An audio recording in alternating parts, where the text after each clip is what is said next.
देखना साहब, देख रहे बेटा क्या करना है, इसका फैक्टराइजेशन करना है ना गुणनखंड।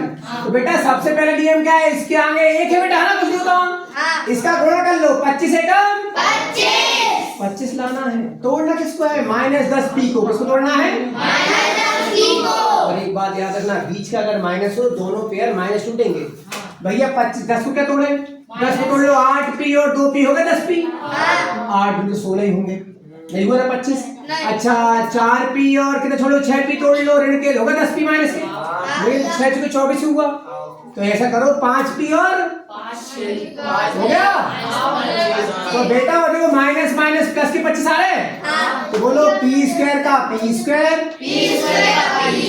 10p को तोड़ा ना, -5p -5p 25 का 25, और बकायदा अपन ने पेयर बना लिए।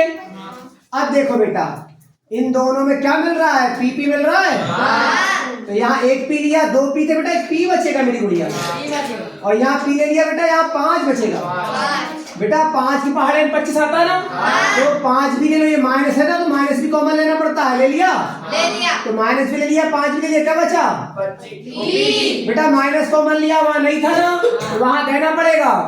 5 का पहाड़ा पड़ो, कब 25 होगा, और बेटा सेम वाले एक डब्बे में लिखते हैं बेटा, और ये बाहर वाले एक डिब्बे में, ये ओके बेटा।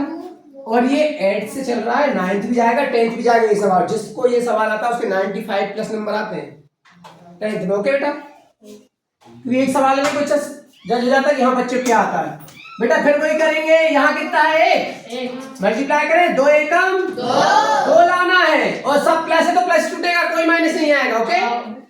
3 को तोड़ना, किसको तोड़ना, 3m को, तो 3m को क्या तोड़ोगे, गुणा 2 आए, देखो 3 को तोड़ लो, 2m और 1m तोड़ लिया, गुणा करेंगे 2 एकम 2 आ ही गया, खत्म ही काम करें, है ना भैया। 3m को लिख लेंगे, 2m और 1m, 2 का 2 के क्या बना लो, इसमें से m कॉमन ले लें, यहाँ m बचा और यहाँ 2, यहाँ बेटा 2 के साथ 1 होता है, इंटू में 2 एकम 2 होता है ना, तो 1 दोनों से मिलेगा, ओके।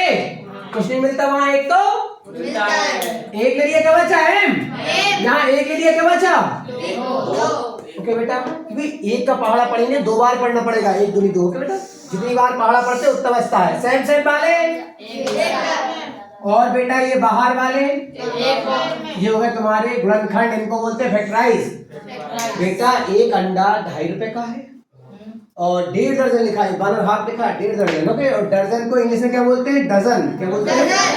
तो बेटा अंडे आपने कितने रुपए खरीदे बताओ, तो बेटा एक अंडा आ रहा है 2.5 गुणा कर दो, क्या है बोलो, कॉस्ट कितने की 1.5 डजन, किसकी, ये इंग्लिश वाले लिख सकते हैं, किसकी बेटा, अंडा, अंडे को क्या बोलते रे, और एक स्ट्रिंग बोल दो,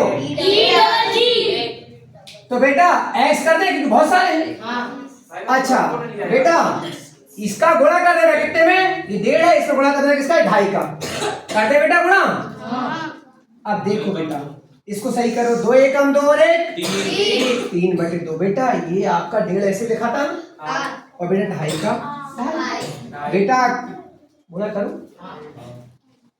अच्छा लेकिन सुनो, तो 1.5 दर्जन है बेटा, ये 1 डजन में 12 होते हैं, कितने होते हैं, 1 डजन में कितने केले होते हैं, 12 केले। बोलते एक अंडे की कीमत थी, 1 दर्जन की थी, 1 अंडे की कीमत थी, तो अपन को इसमें कितने गुणा करना पड़ेगा, 12 गुणा ये केले, ओके। क्योंकि ये 1.5 दर्जन थी बेटा, ये 1.5 अंडे थे, 1.5 दर्जन थे, ओके बेटा। और सबको पता है 1.5 दर्जन में कितने अंडे होते हैं, 18, ये बात 18 काट दे बेटा, उसे 2